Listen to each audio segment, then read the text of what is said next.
Hello guys, pag-usapan lang natin si Kyla Estrada. Ayon kasi sa bali-balita, OMG, aura ni Carla Estrada sa El Nido, Palawan, ginulat ang lahat sa kagandahan. Dahil nagulat nga naman kasi ang mga nasa El Nido, Palawan. Kakaiba pala ang kaseksihan ni Kyla Estrada, lalong-lalo na ang kanyang kagandahan. Kasi nasaksihan nila yan.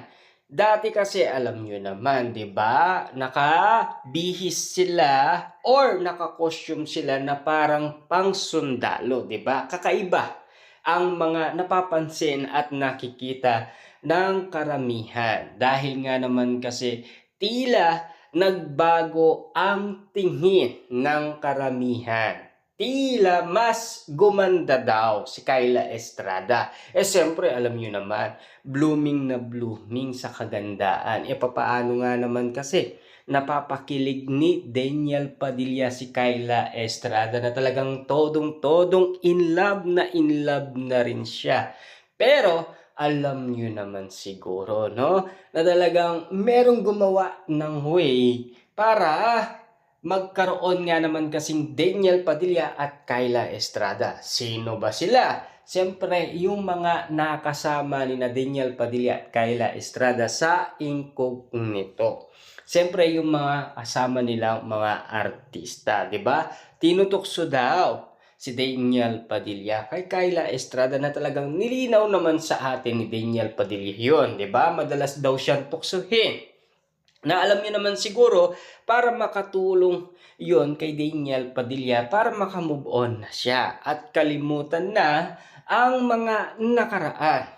Siyempre, alam niyo naman, marupok lang itong si Daniel Padilla. Mahal na mahal niya si Catherine Bernardo. Kung matatandaan niyo pa, yung sinabi ni Daniel Padilla noong 2023, ayon sa kanya, aking lang si Catherine Bernardo. Walang makakaagaw kay Catherine Bernardo kasi akin lang siya, 'di ba? Pero bakit naagaw siya ni Mayor Mart Alcala? Ibig sabihin nun, si Catherine Bernardo talaga bang nagsawa na, napagod na at nakamove on na kaya meron na siyang Mayor Mart Alcala? Pero kahit na meron na siyang Mayor Mart Alcala, may bali-balita pang gusto niyang umamin kay Daniel Padilla na gusto niyang makipagbalikan kasi mahal na mahal pa rin ni Catherine Bernardo si Daniel Padilla. Kita niyo naman yung nangyaring bali-balita. Kinanta pa ni Catherine Bernardo ang paboritong kanta ni Daniel Padilla na alam nyo naman siguro, nag-duet na sila, kinanta na nila yun, di ba? Talagang makikita at kapansin-pansin na tila may mga ugot pa rin kay Catherine Bernardo. Pero masaya na si Daniel Padilla kay Kyla Estrada. Ayon kasi sa mga solid fans ni Daniel Padilla. Dahil nasaksihan nila kung bakit naging super saya ni Daniel Padilla kay Kyla Estrada. Kasi in love na siya. Nagmahal na siyang muli. Binuksan niya na ang kanyang puso na matagal-tagal din naging single. Alam niyo naman siguro, matagal ding naging sawi itong si Daniel Padilla na dahil sa iwalayan niya. At least, ngayon, masaya na siya, at least kinikilig pa rin siya kay Kyla Estrada at lalong-lalo na may kilig factor pa rin kay Daniel Padilla.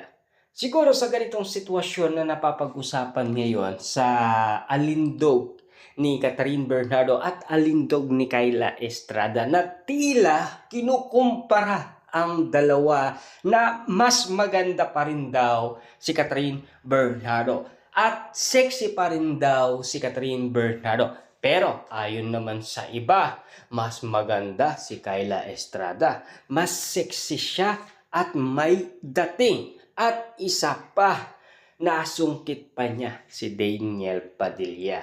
Meron pa siyang Daniel Padilla. Yan ang wala kay Catherine Bernardo. Ayon kasi sa mga palaban na fans ni Kyla Estrada. Pero hindi naman talaga nagpapatalo ang mga Dilulo fans ni Catherine Bernardo. Tila may balik sa kanilang sagot. Na tila sinasabi nila na iiwanan din daw ni Daniel Padilla si Kyla Estrada. Pansamantala lang daw yun. Wow, grabe talaga. Napakatindi nga naman kasi ng mga bardagulan sa social media na tila pinag-uusapan, pinagkakaguluhan, pinagpipestaan ang bawat sitwasyon na nangyayari. Kung sino ang mas may dating, lalong-lalo na sa kasiksihan, kagandahan, at lalong-lalo na sa kilig. Lalong-lalo na kung bakit minahal ni Daniel Padilla si Kyla Estrada.